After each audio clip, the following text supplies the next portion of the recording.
자, 20페이지. 서브노트 20페이지입니다. 중개사무소의 개설 등록. 이 부분은 출제 비중이 약 2개입니다.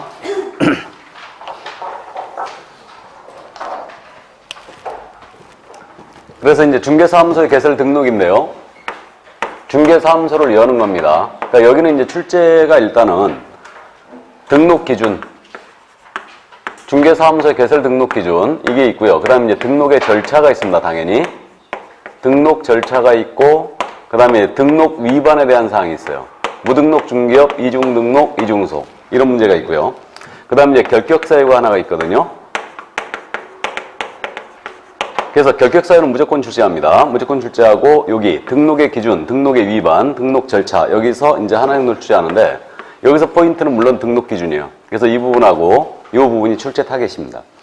그래서 이제 감만 잡아 두시고요. 그 우리 법 제 9조에 이제 근거하는데, 그 지금 20페이지 박스, 위에 박스에 색깔 칠해진 부분에 1번, 중개업을 영위하려는 자는 중개사무소 개설 등록을 해야 한다 그랬죠. 이게 우리 법 제 9조 1항 조문입니다. 그래서 중개업을 하고자 할 때는 이 법에 따른 등록을 해야 된다. 그래서 이제 그 중개업을 하고자 하는 자입니다. 중개업을 하고자 하는 자는 이 법에 따른 중개사무소에 개설 등록을 해야 한다 그랬어요. 그러면 중개업을 하고자 할 때는 등록을 요구하니까요. 중개업이 아니라면 등록할 필요 없네요. 그러므로 분양대행이나 컨설팅만 영위합니다. 그럼 이것은 중개업이 아니죠. 그러면 등록할 필요가 없어요. 그러나 분양대행이나 컨설팅에 부수합니다. 부수하여 중개업을 하고자 한다. 이때는 등록을 해줘야 되죠. 그래서 그 점이 드시고, 우리 유권 해석인데 말이에요. 인터넷만으로 중개업을 영위합니다. 그렇다 하더라도 사무소 확보하고 개설 등록을 해야 한다라고 해석하고 있는데 타당한 걸로 보입니다. 그래서 인터넷상으로만 중개업해도 중개사무소 개설 등록을 해야 돼요. 자, 그러면 이 등록의 사전적 의미는 그거예요. 행정관청에 비치된 장부에다가 일정한 사실관계나 법률관계를 기재하는 행위, 기재 자체를 일단 등록이라고 부르고 있습니다. 그럼 등록으로 오기까지 연역은 지금 어떻게 됐었냐면 1961년도에요. 1961년도에 소개영업법이 있었다고 그랬죠.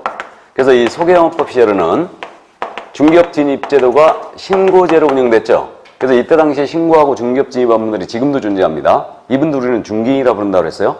그랬다가 부동산 투기가 정치로 만연하니까 1983년도 12월 말에 부동산 중개업법에 제정을 하게 됩니다. 그럼 이 중개업법 제정 당시에는 허가제로 운영이 됐던 거죠. 그래서 허가를 받은 자에 하나여 이제 중개업에 허용이 됐었어요. 그랬다가 이 중개업법 7차 개정이었죠. 1999년도 개정, IMF 시대였습니다. 이때 개정을 하면서 등록제로 전환을 시켰어요. 그래가지고 지금 현재까지도 유지가 되고 있는 겁니다. 이렇게. 자, 그럼 이 정도 이제 감만 잡아 두시고요. 그럼 이 등록이 갖고 있는 성격은 어떻게 되느냐? 바로 이 문제인데, 등록의 성격. 그 박스 안에 2번에 있죠, 지금? 그래서 이거는 간단하게 그냥 이해하시라는 얘기예요.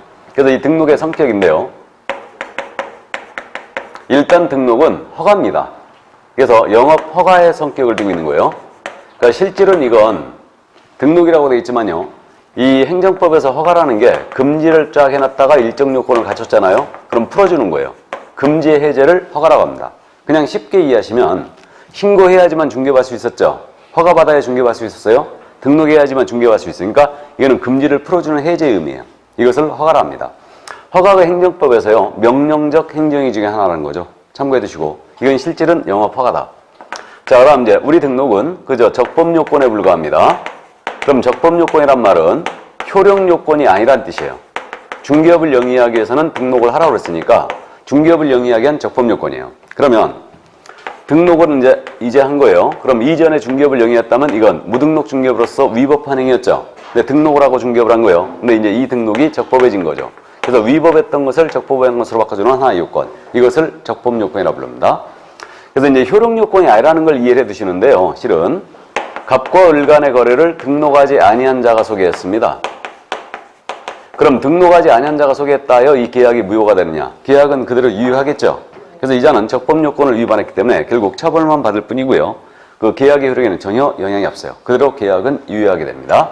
그래서 효력 요건이 아니다. 그 점만 이해해 두시고, 다음에 우리 등록은 기속성을 띠고 있습니다. 그럼 기속적 행정위로 분류되고 있는데, 기속이란 말은 재량권이 없다는 얘기예요.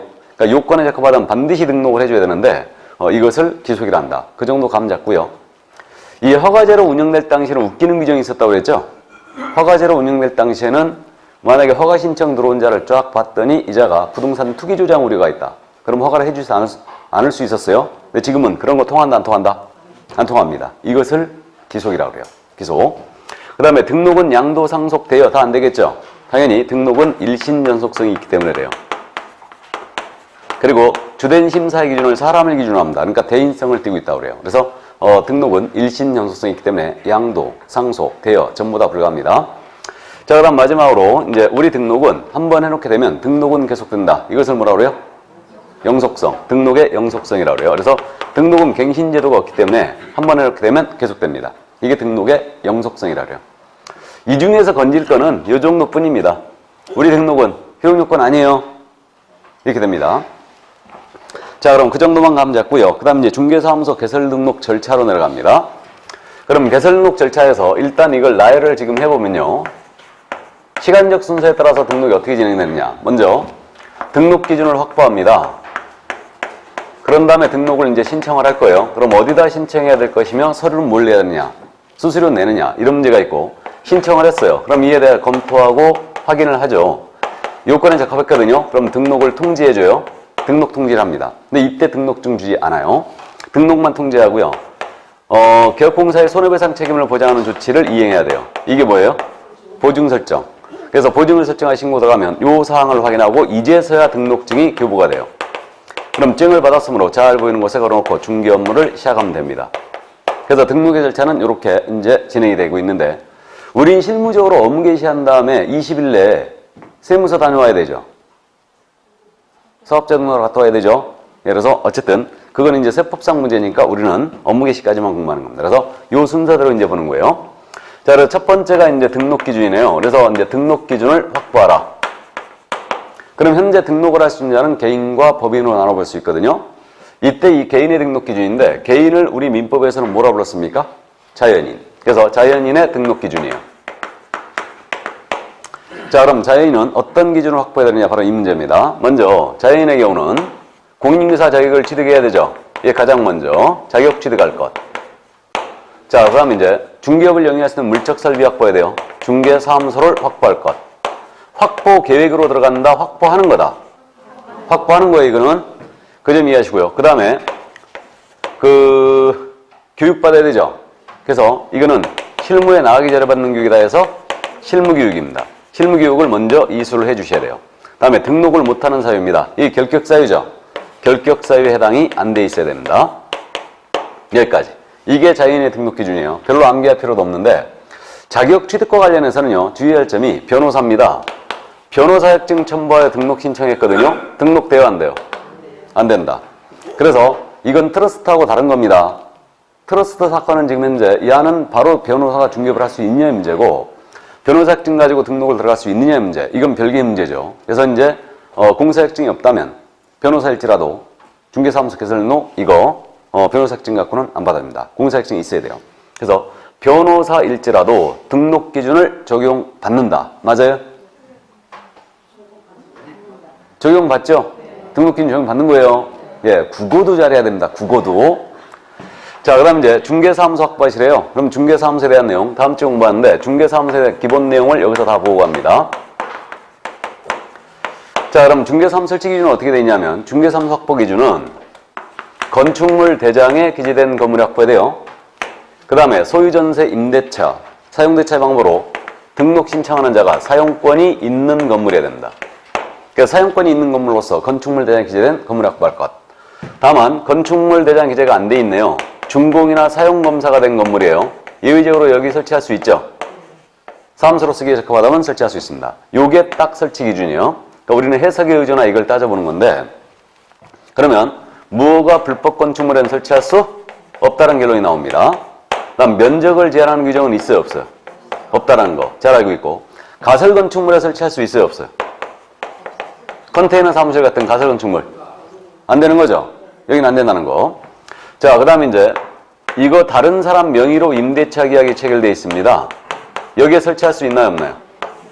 있다라는 거. 내가 쓸 수 있으면 증명은 된다고 했죠? 그 다음에 다른 개공이 이미 사용 중인 건물이에요. 다른 개공이 이미 사용 중인 건물. 여기다 대고 등록 신청할 수 있나요, 없나요? 있죠. 여기다도 됩니다.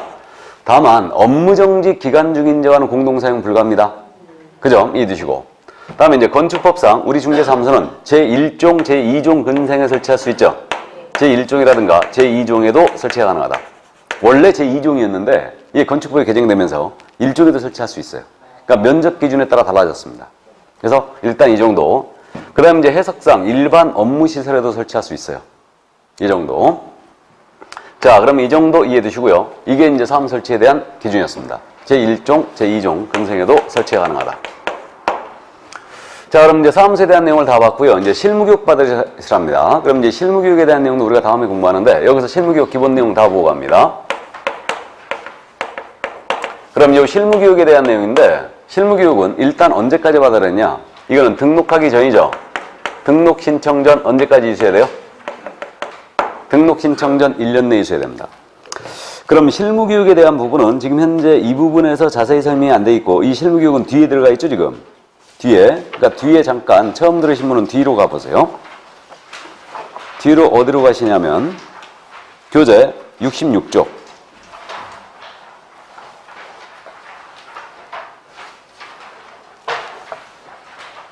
찾았어요? 여기 실무교육 있죠? 자, 그래서 이제 등록 신청 전 1년 내 실무교육을 이수할 것. 1년 내. 다만 중개업을 영위하다가 폐업 신고해버립니다. 폐업 후 1년 내 재등록을 들어가는 거예요. 이때는 실무교육 이수 의무가 있다 없다? 없다라는 거 잘 알고 있어요. 자, 그래서 이렇게 지금 당장 등록할 게 아니면 나중에 천천히 실무교육 받으셔야 됩니다. 근데 등록 신청하기 전 1년 내 실무교육을 받는 게 원칙이거든요. 원칙인데 밑에 손가락질 있죠. 등록 전 실무교육은 실무수습으로 대신할 수 있다. 이래놨죠 이거. 그래서 실무수습으로 대신할 수 있다는 내용이 이게 실무수습을 포함한다. 이 말이 현재 들어온 지가 한 2년 됐어요 지금. 2년 됐습니다. 그러면 실무교육을 받지 않고요. 중개사무소에 가서 수습을 거치면은 등록 들어갈 수 있다는 얘기죠.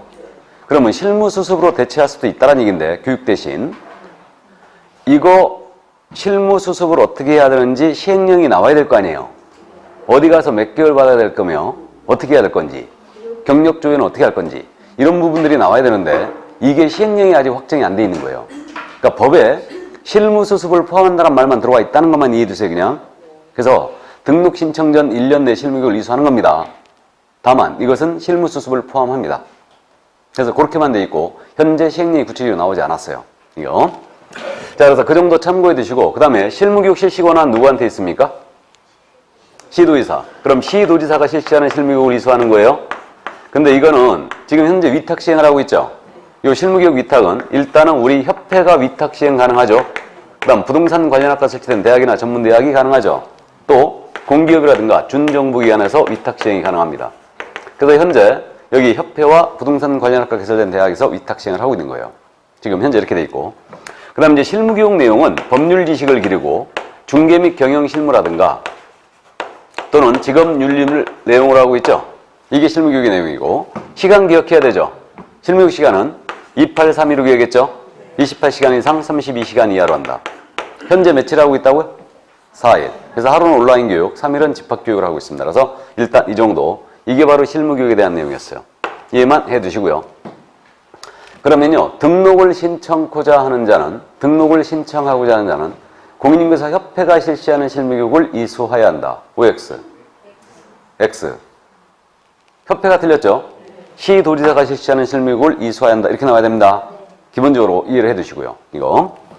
자, 그럼 다시 앞으로 갑니다. 실무교육 이제 받고. 문제는 이제 법인입니다. 법인의 등록 기준이에요. 이거. 자, 그래서 이제 법인으로 등록을 신청하는 겁니다. 그럼 법인은 어떤 기준으로 확보해야 되는가 바로 이 문제인데 법인도 큰 틀에서는 개인과 같습니다. 근데 법인이기 때문에 갖춰야 될 기본 요건이 있는데 먼저 법인으로 등록을 신청하기 위해서는요. 기본 갖춰야 될 요건이 법인은 우리 법이 할 수 있는 업무를 딱 정해줬죠. 이게 법정 업무예요. 그래서 우리 법이 정해준 업무만을 영위할 목적으로 일단 설립이 되셔야 합니다. 이거. 그 다음에 법인은 자본금이 있죠. 자본금은 무조건 얼마 이상이 돼요? 5천만 원 이상이 됩니다. 자본금 5천만 원 이상일 것. 그 다음에 조직은 상법상 회사이거나 또는 협동조합 기본법이 있습니다. 협동조합 기본법에 의한 협동조합일 것. 이랬죠. 단 사회적 협동조합은 제외합니다. 이거 그래서 상법상 회사이거나 협동조합일 것. 협동조합 법인 맞아요? 협동조합 법인입니다. 법인이에요. 그 다음 이제 임원에 대한 요건인데 이 법인의 대표자예요. 법인의 대표자는 공인중개사여야 되죠. 그 다음에 대표자를 제외한다 포함이다. 이건 제외입니다. 대표자를 제외를 하고 그 임원 또는 사원인자의 3분의 1이죠. 3분의 1 이상은 공인중개사일 것. 여기까지. 이게 법인이기 때문에 갖춰야 될 기본 요건이 바로 이겁니다. 그럼 이 뒤에 숨어있는 내용을 우리는 이해해 두셔야 되는데 자, 그럼 이제 법정 업무만을 영위할 목적으로 설립이 되는데요. 그럼 법인의 업무라는 거. 이 법인이 할 수 있는 업무라는 것은 이제 우리가 다음 주에 자세히 공부합니다. 우리 중개법인은요, 토탈 몇 가지 업무만 수행할 수 있다고요? 7가지. 토탈 7가지 업무. 그래서 그 7가지 업무라는 게 중개업 외에 6가지 업무가 더 되죠. 그러니까 중개업 외에 6가지 업무를 더 할 수 있다. 이 6가지 업무를 소위 법인의 겸업이라 지금 현재 부르고 있고 이 6가지 업무를 법인은 꼭 해야 됩니까? 안 해도 됩니까? 안 해도 된다. 이건 임의사업이죠. 임의사업이라는 거. 이거는 그럼 이 6가지 업무를 우리가 암기를 해버렸습니다. 그냥.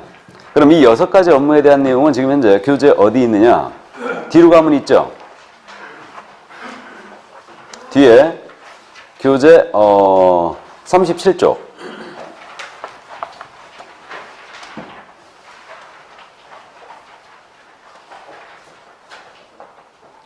표로 정리되어 있죠? 자, 그래서 37쪽에 있는 내용입니다. 그래서 그럼 이 6가지 업무를 우리는 어떻게 암기하자고 그랬냐면 관상차분 경위로 암기했죠? 관상차분 경위 이렇게 암기했습니다. 여기에는 또 관상차분 경위가 없네. 암기해가지고. 그죠? 기억나세요? 관상차분 경위? 자, 그래서 이 6가지 업무를 우리는 관상차분 경위 이렇게 지금 암기하자고 그랬는데 이게 자, 칠판 보시고 관이 뭐겠어요? 관리대행. 관리대행입니다. 이거는 주택이나 상가에 대한 관리대행이죠? 미리 기억하세요. 주상만 됩니다. 주택상가. 그럼 농업용 시설 안 되는 거예요. 자, 그 다음 이제 상이 뭐겠어요? 상담업. 부동산 상담업이에요. 이건 부동산에 대한 상담업이므로 이거는 증권 투자 컨설팅 할 수 없죠? 직접 개발업 할 수 있어요? 없어요? 없습니다. 다음에 차는 프랜차이즈업인데 이거는 개업 공인중개사를 대상으로 한 중기업의 경영기법 경영정보제공업이죠. 그래서 이게 중기업 경영 컨설팅이다. 그 다음 이제 분은 분양대행이죠, 이거. 역시 분양대행도 주상만 내는 겁니다. 주택과 상업용건축에 대한 분양대행만 내. 그러니까 대행자가 들어갔잖아요. 일단 기억을 해두세요. 다음 주에 다시 언급하겠지만. 그래서 대행자가 들어가면 주상만 됩니다. 토지 분양대행 안 되는 거예요. 이렇게 되고요. 다음에 이건 경공매 알선대리죠. 경공매 업무 수행할 수 있고 이는 이사 관련 용역이죠, 이게. 주거 이전에 부수되는 용역의 알선업. 이사 관련 용역의 알선업. 그럼 이사업체나 도배업체를 소개해 주는 것까지만 되는 거예요. 직접 운영하는 것은 안 되는 겁니다. 그래서 이게 법인의 경우 6가지가 이거예요. 그럼 만약에 등록 신청 들어온 법인이 이 7가지 외의 것이 들어가 있다. 만약에 부동산 개발업이 목적 사업에 들어가 있는 거예요. 그럼 등록을 수리해야 하네요. 안 한다는 얘기예요. 이게 법정 업무예요. 근데 덜렁 이거 중개업만 딱 들어가 있는 거예요. 등록 신청 들어온 법인이. 등록 수리한다 안 한다? 등록 수리하는 거예요. 6가지 꼭 해야 되는 거 아니죠? 그러니까 7가지 외의 것이 들어가 있으면 등록을 안 받았다는 뜻이고 중개업은 필수로 들어가 있으면 돼요. 이것만 딱 들어가 있으면 등록 무조건 받아주는 겁니다. 그래서 그 정도 이해하시고 다음에 이제 자본금이라는 것은 법인 설립할 때 초기 투하 자본을 이해하면 된다고 했죠? 다시 앞으로 갑니다, 이제. 그래서 초기 투하 자본을 이해하면 된다고 했고 이거는 무조건 법인등급에 나타난 납입 자본금이 5천만 원 이상이 돼야 됩니다. 무조건. 그럼 이 협동조합으로 갈 때도 자본금 5천만 원 이상 돼야 되는 거 맞습니까? 예? 맞아요. 중개법인은 무조건 5천만 원 이상 해야 돼요, 자본금이. 상법상 회사로 가든 협동조합으로 가든 자본금이 얼마 이상 해야 된다고요? 5천만 원 이상이 됩니다. 그러니까 중개협동조합 무조건 자본금 5천만 원 이상이 돼야 됩니다. 자, 그래서 그렇게 이해해야 되고요.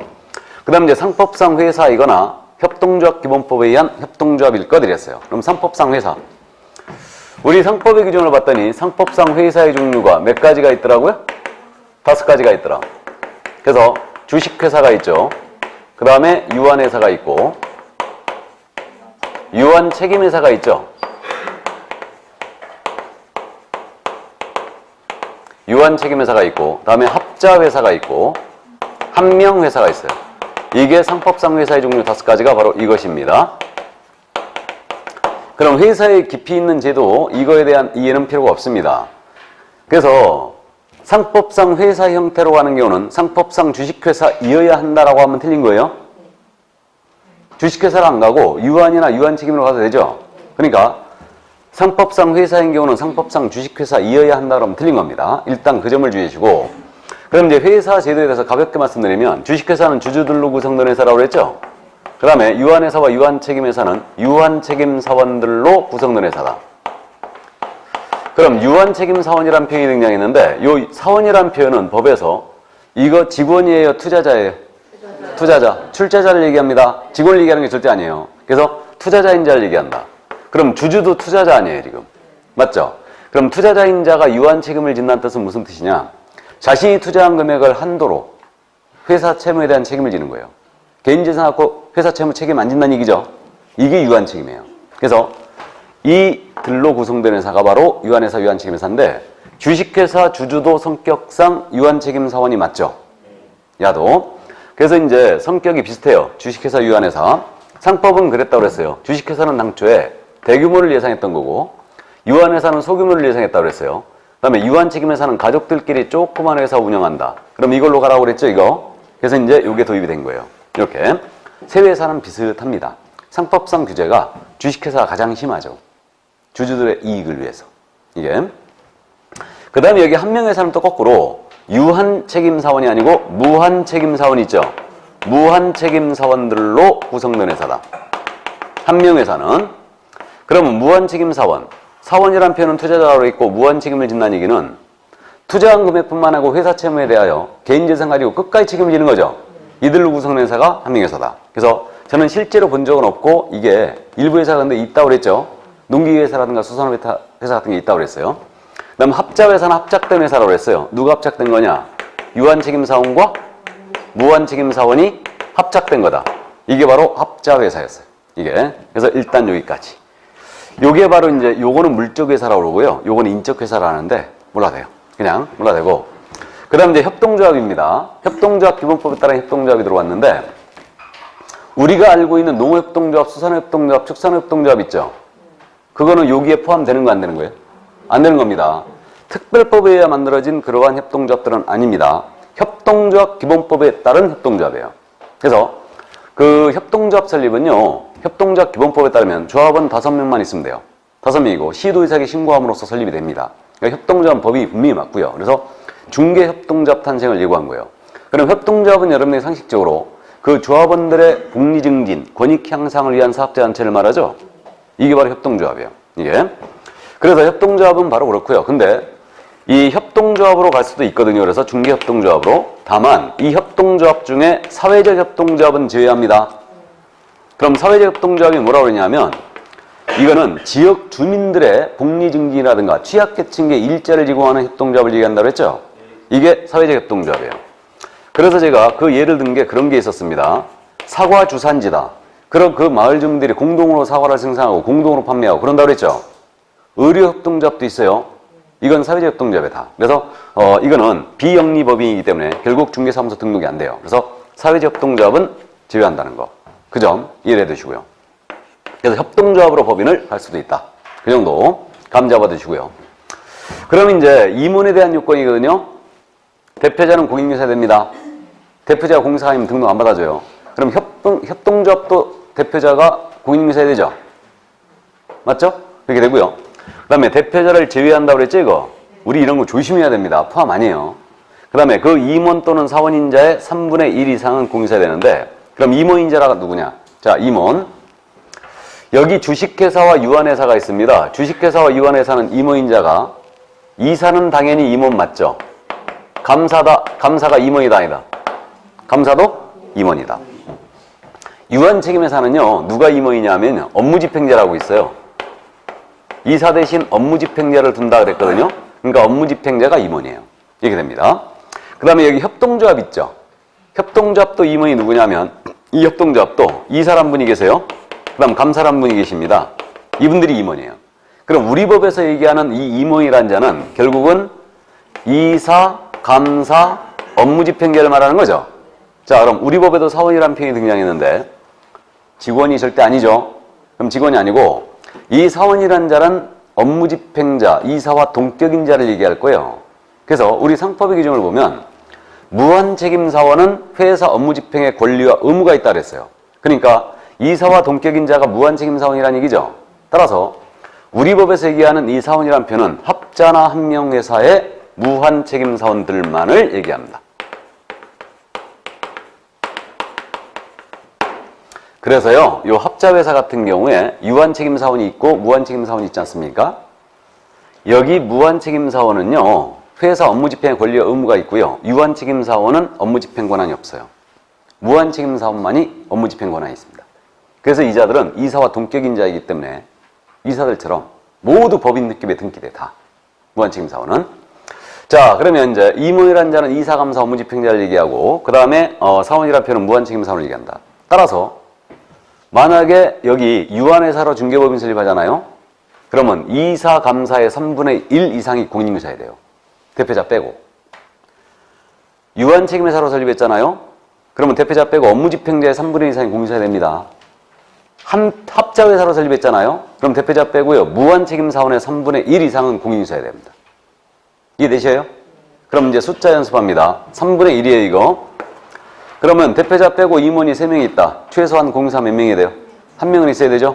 그럼 나머지 2명은 공사 아니어도 되죠? 이건 투자를 받아도 좋다, 이 뜻이에요. 그래서 일단 그 정도 하시고 6명이라면 최소한 몇 명이어야 돼요? 2명. 7명이라면요? 3명 공사해야 됩니다. 이 정도 하시고 자, 그럼 여기까지 이제 우리는 이미 들었어요. 들었고 여기서 그저 최소 임원수 있지 않습니까? 21페이지의 위에 박스, 손가락질 그 위에 박스에 임원 사원의 수 이렇게 해놨죠? 그래서 동그라미 3번에 있는 내용이죠, 이거. 자, 이거 딱 한 번 물어봤거든요? 딱 한 번 물어봤는데 참고하시는데, 자, 여기 주식회사, 유한회사, 유한책임회사, 합자회사 있죠? 여기까지는요, 최소 임원 사원 수가 1인이면 돼요. 그러니까, 주식회사, 유한회사, 유한책임회사, 주식회사, 유한회사 2, 3명에도 된다는 얘기죠. 2, 3명으로 설립할 수 있어요. 여기 유한책임회사는 업무집행자 1명이면 설립할 수 있습니다. 그 다음에 여기 합자회사 있지 않습니까?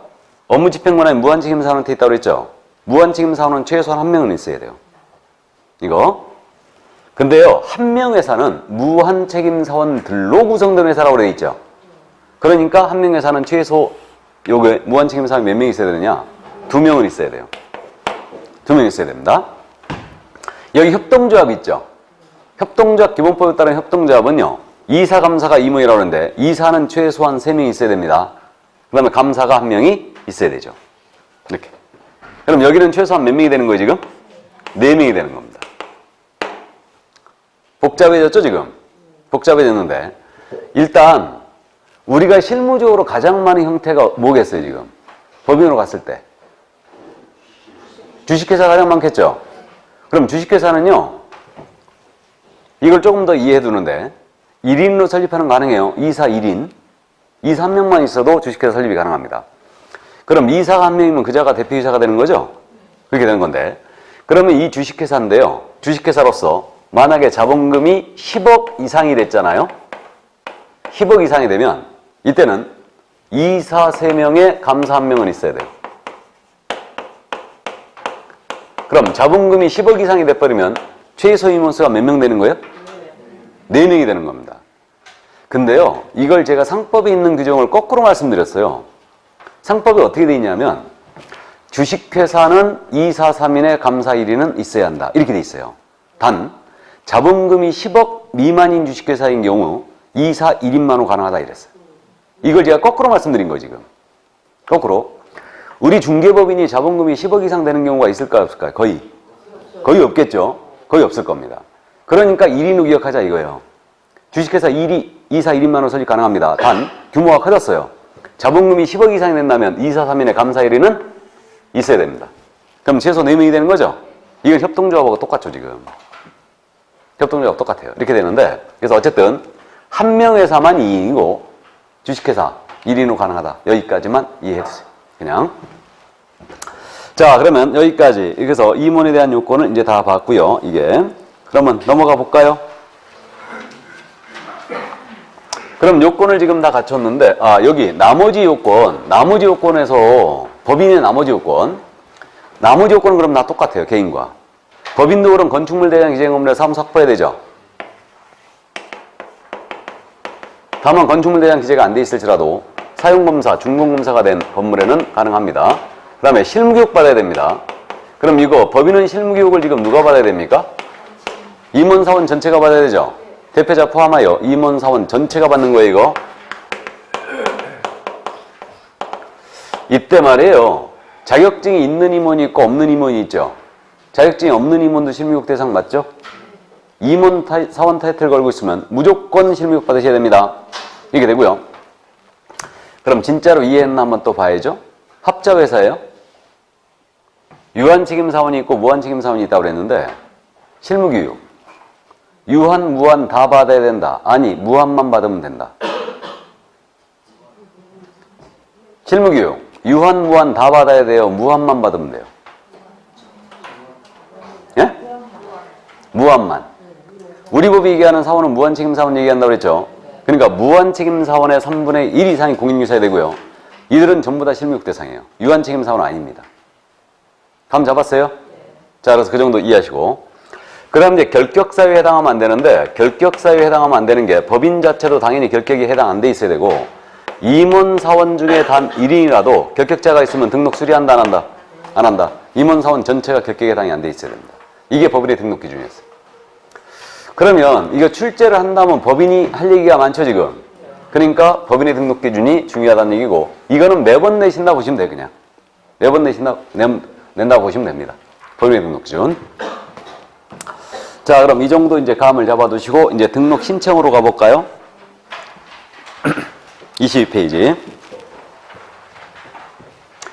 그럼 이제 등록 신청 단계로 들어왔습니다. 그럼 이제 신청과 관련해서는 구조 2항 조문이 지금 실려 있는데, 거기 그저 22쪽에 양괄호 1번 신청인 그래가지고, 공인중개사 소속공사 제외하고, 공인중개사 또는 법인이 아닌 자는 중개사무소에 개설등록을 신청할 수 없다 그랬죠. 자, 이게 구조 2항 조문이에요. 그러면 공인중개사 또는 법인이 아닌 자는 중개사무소에 개설등록을 신청할 수 없습니다. 그럼 공인중개사 또는 법인에 하나여 등록 신청되는 거죠? 그죠? 이렇게 되고요. 그 다음에 우리 소공사를 제외한다고 돼 있죠. 그럼 소공사 제외란 표현이 무슨 뜻이냐? 소속 공인중개사인 자는 등록 신청할 수 있어요, 없어요? 없습니다. 그만두면 신청할 수 있잖아. 그러면 안 되죠. 우리 소공사는 이중속 금지이기 때문에 소공사 신분을 유지한 채로 중개사무소 개설등록을 할 수 없습니다. 자, 그래서 이 점 기억을 해두시고요. 외국인 등록 신청되죠? 가능합니다. 이렇게 되고요. 그럼 어디다 신청해야 되느냐? 관할에 관한 문제가 있죠. 관할은 중개사무소를 두려는 지역을 관할하는, 중개사무소를 두려는 지역을 관할하는 시군구청장이 합니다. 그러니까 중개사무소 소재지, 시장, 군수, 구청장이 들어간다. 이 자를 우리는 뭐라고 부르는 거예요, 지금? 등록관청이라고 부르고 있어요. 그러면 관할은 등록을 신청하는 공인중개사의 주소지가 아니란 얘기죠? 사무소 소재지입니다. 주소지와는 전혀 관련이 없어요. 만약에 우리 시험 지문에서 신청인의 주소지가 떴다. 이 지문은 이유불문 틀렸습니다. 끝까지 한 번도 안 나와요. 그래서 일단은 사무소 소재지다. 이 점을 주의하시고, 그럼 등록관청 연습하면 서울특별시 종로구에다가 사무소를 뒀거든요. 그럼 등록관청 어디예요? 종로구청장이고 문제 없어요. 경기도 평택시에 사무소 뒀거든요. 그럼 등록관청 어디예요? 평택시장. 그죠? 문제 없습니다. 그 다음에 수원시 팔달구가 있거든요. 수원시 팔달구에다 사무소 뒀어요. 이제 문제가 생겼죠? 이때는 수원시장이다, 팔달구청장이다. 팔달구청장이다. 우리는 구청장이 있으면 무조건 구청장이 등록관청입니다. 이렇게 되고요. 그 그럼 여기서 이게 수원시처럼 특별시나 광역시가 아닌데 이렇게 시가 커지면서 구를 준 지역들, 이런 지역들을 공법에서는 대도시라고 부른다고 그랬고, 이런 시들이 우리 경기도에 6개가 있죠. 수원시 구 있고, 안양시 구 있고, 안산시 구 있고, 용인시 구 있고, 고양시 구 있고, 그 다음에 또 하나가 성남시가 구가 있죠. 충청도 쪽에는 청주시와 천안시가 구가 있고, 그 다음에 이제 전라도 쪽에는 전주시가 구가 있고요. 경상도 쪽에는 포항시와 창원시가 구가 있습니다. 이렇게 돼요. 그럼 지금 말씀드린 수원시장, 안양시장, 청주시장, 천안시장, 전주시장, 창원시장, 이런 분들은 모두 등록관청이 아니에요. 그래서 우리 등록관청할 때 시군 구청장 할 때 이 시장은 구가 설치되지 아니한 시의 시장을 얘기합니다. 평택시장, 군포시장, 광명시장, 이천시장 뭐 이런 분들. 감 잡혀요? 그래서 이렇게 되고요. 구가 설치된 시의 시장들은 절대 등록관청이 아니라는 거 이해해 두시고요. 이거 세종특별자치시장은 등록관청이 맞죠? 맞습니다. 이렇게 되고요. 이때 팔달구청장이 종로구청장 맞먹자면 뭐 만든다고요? 예, 싸대기 만든다고 그랬습니다. 이거 이자와 동격인 자가 누구예요 지금? 수원시장이죠. 그래서 종로구청장은 투표위원 뽑는 이 단체장이죠. 그러니까 지방자치단체죠. 수원시가 지방자치단체죠. 팔달구는 지방자치단체가 아니에요. 수원시장이 임명한 구청장에 불과합니다. 그래서 일단 그 정도 감 잡아두시고 자, 등록관청이었고 이제 서류 내야 되죠. 그럼 서류는 중개사무소 개설등록 신청서에다가 첨부할 서면이 요건증명서를 그대로 첨부하면 돼요. 요건증명서를. 그럼 요건증명서가 첫 번째가 공인중개사 자격을 취득하라고 그랬죠. 자, 그럼 자격증 사본 낸다 안 낸다? 안 낸다. 이거 왜 안 낸다겠어요? 등록관청이 직접 자격발급 시도의 사격 확인 요청한다고 그랬죠. 안 냅니다. 기억해 주시고 이거. 그 다음 두 번째가 건축물 대장기재 건물에 사무소 확보했음을 증명할 수 있는 서류 내라고 그랬죠. 그럼 사무소 임대차 계약서 내란 얘기예요. 이때 그래서 사무소 확보 증명서를 내는데 이때 건축물 대장 자체는 안 냅니다. 건축물 대장은 전자적법으로 전자정보법에 의해서 직접 등록관청에 확인 들어가요. 그러니까 이 건축물 대장은 안 냅니다. 그래서 우리 과목에서 건축물 대장 내는 경우 없어요. 만약에 법인이었다. 법인 등기상 증명서 낼까 안 낼까요? 법인 등기상 증명서도 내지 않는다. 직접 확인 들어가야 다. 그러니까 우리 과목에서 법인 등기상 증명서 내는 경우도 없습니다. 일단 그래서 건축물 대장도 안 낸다. 법인 등기상 증명서도 안 냅니다. 자, 그 다음에 이제 건축물 대장에 기재되지 아니한 건물에 사무소 확보할 수 있다고 그랬죠. 준공이나 사용검사가 된 건물에는 설치할 수 있다고 그랬잖아요. 그럼 건축물 대장에 기재되지 아니한 건물이었다. 그러면 임대차 계약서와 더불어 여기에 뭐가 더 첨부가 돼야 돼요? 왜 건축물 대장에 기재가 지연되는가? 대장 기재가 지연되는 사유서 첨부하게 돼 있죠. 이거 첨부해 줘야 돼요. 다음 세 번째로 실무교육 받으라고 했습니다. 그럼 실무교육 수료증 사본 내는 게 맞죠? 그래서 실무교육 수료증 사본을 내야 된다.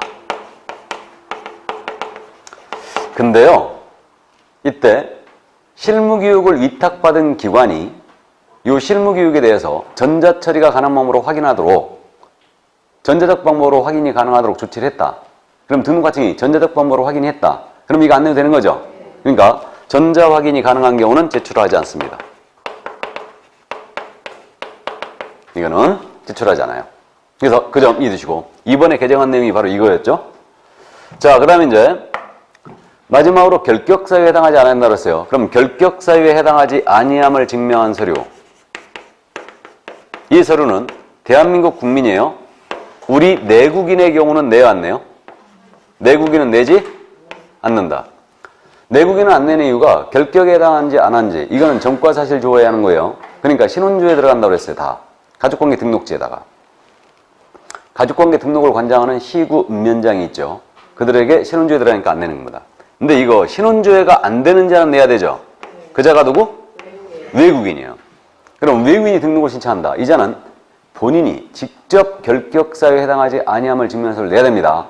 그럼 이 외국인이 결격사유에 해당하지 아니함을 증명서를 뭘 내야 되느냐? 예를 들어 필리핀 사람이 등록을 신청하는 거예요. 그럼 이제 이 필리핀 이자는 국적이 필리핀이라면 필리핀 정부가 발행하는 확인서 내야 돼요. 그럼 필리핀 정부에서 발행하는 확인서, 이 확인서에는 그 내용이 들어가 있겠죠? 이자는 대한민국 공인중개사법에 의하여 결격사에 해당하지 않는다. 이런 내용이 들어가 있을 거예요. 이걸 내면은 상관없습니다. 이건 믿어도 되겠죠? 정부가 발행한 확인서였으니까. 이걸 못 낸다. 못 낸다면 이 필리핀 사람이 우리나라 공직인 앞에서 진술해요. 공직인 앞에서 나는 대한민국 공사법에 결격에 해당하지 않는다. 진술하고 그 진술서를 공증을 받아요. 근데 그 공증받은 진술서를 그대로 내게 하면 이자가 거짓말했을 수 있죠. 그러니까 이 공증받은 진술서를 필리핀에 우리나라 영사관이 있죠. 필리핀에 그 나라에 있는 대한민국 영사관 가서 확인도장 찍어와야 돼요. 그럼 영사가 확인도장을 찍어주면서 그 나라 정부에다가 전과사실 조회할 거예요. 그래서 공증받은 진술서로서 대한민국 영사가 확인한 서류 이걸 내거나 또는 그 외국 공문서에 대한 인증의 요구를 폐지하는 협약이라는 게 있어요. 이 국제조약입니다. 그래서 현재 100여 국가가 가입돼 있어요. 외국 공문서에 대한 인증의 요구를 폐지하는 협약. 이게 이제 국제조약인데 우리도 가입돼 있고요. 그럼 이제 여기에 가입된 국가의 국민이라면 아포스티유 확인서를 내도 됩니다. 아포스티유 확인서.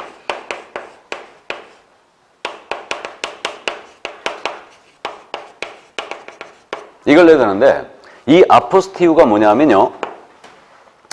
그 예를 들어서 제가 캐나다에서 박사학위를 취득한 거예요. 그럼 그 박사학위증을 국내에 갖고 들어와갖고 내가 캐나다에서 박사학위 받았거든? 자랑합니다. 믿어요, 안 믿어요? 안 믿을 수 있죠. 그러니까 내가 캐나다에서 출국하기 전에 캐나다 아포스티유 발행기관에 가갖고 확인도장 찍어오는 거예요. 박사학위 받았다는 걸. 그럼 이게 들어와서 내가 박사학위증을 공문서로서 이렇게 바로 발생해요. 우리나라에서. 이게 아포스티유 확인서예요. 그러면 이자는 전과사실이 없다는 아포스티유를 받아오면 이걸 내도 된다는 얘기죠. 그러니까 그 외국 공문서에 대한 인증의 요구를 폐지하는 협약 여기에 이제 가입된 국가의 국민이라면 자기가 아포스티유 발행기관에 가서 그걸 아포스티유 확인서를 받아오면 바로 이거는 인증이 된다는 얘기입니다. 그래서 외교는 이 세 가지 서류 중에 하나를 냅니다. 그때 누가 그러시대? 귀찮아서 못 와갔다고. 그죠? 영업을 하려면 그 정도는 해와야지, 외국인이. 지나가서 하든가, 그럼. 그죠? 어쨌든 그래서 세 가지 서류 하나를 내는 겁니다. 그럼 외국 법인이었잖아요. 외국 법인의 경우는 그 임원, 외국인인 임원이 결격에 당하지 않으면 증명서를 내야 돼요. 외국인 임원이 결격에 당하지 않으면 증명서 이 서류를 내줘야 되고요. 외국 법인은요, 그 서류 외에다가 추가할 게 더 있죠. 외국 법인은 뭘 더 내야 되냐면 국내 영업소가 있다는 증명서류 있죠? 국내 영업소 증명서를 내야 돼요. 이건 지점등기 서류 내라는 얘기예요. 페이퍼 컴퍼니를 맡기 위해서 이러는 거예요. 그래서 영업소 증명 서류 이거를 이제 외국 법인은 더 제출해야 된다. 이렇게 돼 있고요. 그럼 이제 등록 기준 증명 서류는 다 해결이 됐거든요. 해결이 됐는데 우리 등록 기준에 없는 서류 한 가지 낸다고 그랬죠. 여권용 사진. 여권용 사진 내야 돼요.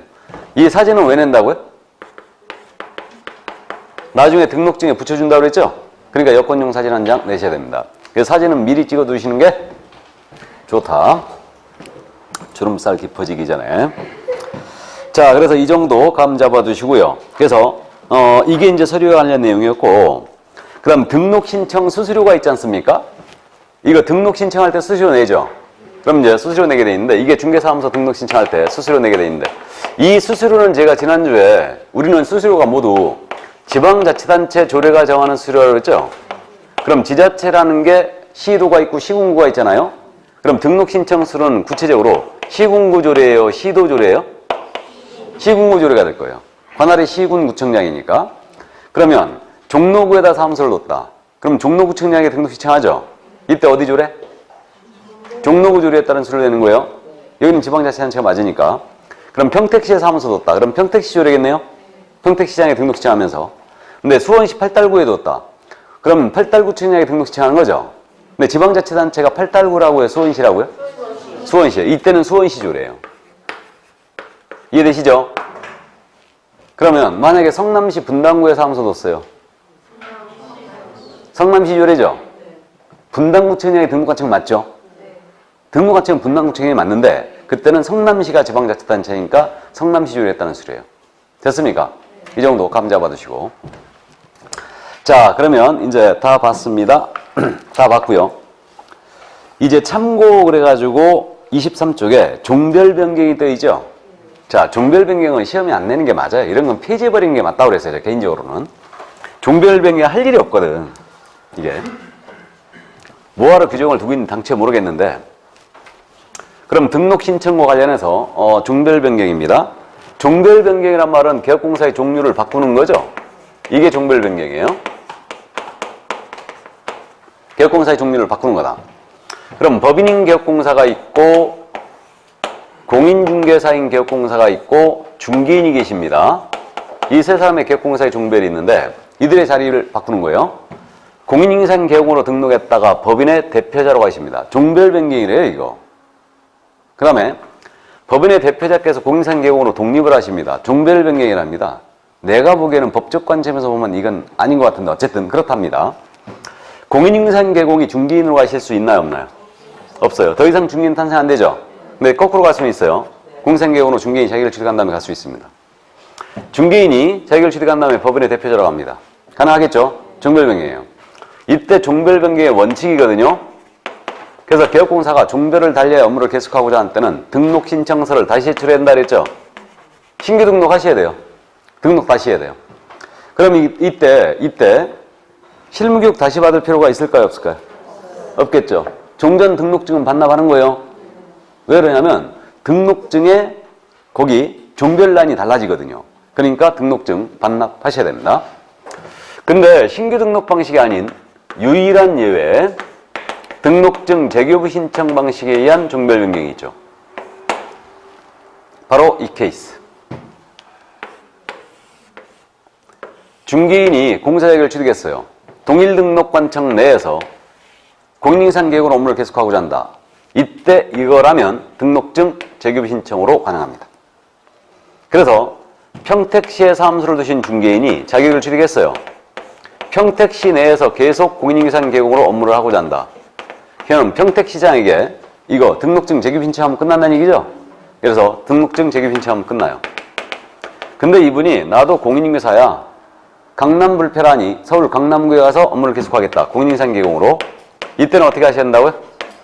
등록을 다시 하셔야 돼요. 그래서 중개인의 경우만 예외를 두는데 그것도 등록관청 자격 아니어야 됩니다. 여기서 계속하고자 할 때만 등록증 재교부 신청이 되죠. 이 정도 감만 잡아두시고. 그럼 공인인계사인 개공에서 법인으로 가거나 법인인 개공에서 공인인계사인 개공으로 간다. 어느 경우든 등록관청 내든 밖이든 관계없이 신규 등록 들어와야 되죠. 이렇게 됩니다. 자, 그 다음에 이제 업무정지 또는 휴업기간 중에 폐업 후 등록 여부라고 나와 있죠. 자, 우리는 영업정지를 뭐라 부른다고요? 업무정지. 최고는 몇 개월? 6개월. 그래서 개공이 4개월 업무정지 먹었습니다.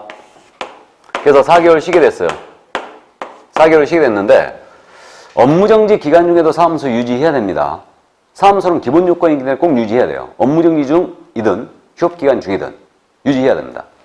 그래서 사무소 임차료 계속 발생합니다. 그러니까 이자가 업무정지 먹었는데 한 달 뒤에 폐업 신고해버리는 거예요. 그럼 업무정지 기간 중에 폐업할 수 있느냐 문제가 있죠? 폐업된다 안 된다? 됩니다. 그렇고 이제 업무정지 기록 소멸되었겠지 하면서 한 달 뒤에 등록 다시 들어가는 거예요. 받아줘요 안 받아줘요? 안 받아줍니다. 그럼 업무정지 기간 중에는 폐업 후 등록할 수 없죠? 그죠? 이거요. 우리 지난 순환 들은 신문 아시죠? 업무정지 먹고 폐업해버리면 업무정지 기간 동안 결격이에요. 맞죠? 등록 안 되고 다른 개공에 소공돼야 안 돼요. 안 되고 나아가 중개보조원 될 수도 없죠. 임원사원 될 수 없습니다. 결격이에요 이거.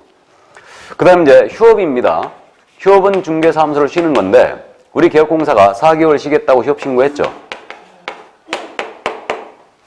근데 사무소 역시 유지해야 됩니다. 그러자 이자가 임차료 계속 발생돼요. 폐업 신고해버리는 거예요. 한 달 뒤에. 그럼 휴업 기간 중에 폐업할 수 있다 없다? 당연히 있죠. 집에서 빈둥빈둥 놀았죠. 와이프가 아침밥 차려줘 안 차려줘? 안 차려준다. 등록 다시 들어갑니다. 한 달 뒤에. 받아줘야 안 받아줘? 받아준다. 그럼 휴업 기간 중에는 폐업 후 등록할 수 있죠. 그러나 업무정지 기간 중에는 폐업 후 등록할 수 없습니다. 저는 잘 물어봤다고 그랬는데 이 부분이 결격으로 들어갔기 때문에 지금 이 부분을 잘 안 물어보는 거예요. 그래서 일단 그 정도 감 잡아두시고 이거. 그럼 여기까지 이제 다 봤습니다. 다 봤고 등록 신청하면서 인장 등록 같이 할 수 있나요? 맞죠? 그래서 우리 서식 기억나세요? 등록신청서 서식에 인장록신고서가 같이 돼 있었죠. 그리고 등록신청서 서식에는 종별란에 법인과 공인인사만 있죠. 등록신청할 때 중개인으로 등록신청할 수 있어요, 없어요? 없어요. 그러니까 등록신청서 서식상 개업공사 종별에는 법인과 공인인사만 있죠. 중개인이 없어요. 근데 등록증 서식에는 중개인이 있어요, 없어요? 있죠. 법제 7638호 부칙제 6조 제2항에 따른 개업공사 있습니다. 자, 참고해 두시고 그럼 이제 등록 신청 관련 내용을 이제 다 봤습니다. 그럼 이제 그 다음에 검토 및 등록 통지가 나오고 있죠? 검토 및 등록 통지. 그러면 이제 등록 신청 들어갔습니다. 들어갔으면 이에 대하여 이제 검토를 해야 되겠죠? 검토하고 확인도 합니다. 그럼 서류 검토하고 나가서 이제 확인도 하는데 이때 확인은 사무소 확보했는지 체크하고요. 결격 여부를 신원조에 들어갑니다. 그러니까 결격 여부를 신원조에 하게 돼 있고요. 그 다음에 자격증 발급 시도의사에 자격이 발급이 됐는가 이걸 모두 체크해요. 그럼 이제 기준에 적합했다. 그럼 기준에 적합하면 등록을 통지해 주죠. 그럼 등록 통지를 하는데 이때 등록은 기속성이 있다고 그랬습니다. 그래서 요로와 사이가 아니한 등록을 해주게 돼 있어요. 그래서 공인인사 또는 법인이 아닌 자가 등록 신청했다든가 그러면 이제 등록을 받아주지 않습니다. 또 등록 기준에 미달돼 있다. 받아주지 않습니다. 또 등록 신청한 자가 결격 사유에 어느 하나에 해당돼 있어요. 등록 안 받아주겠죠.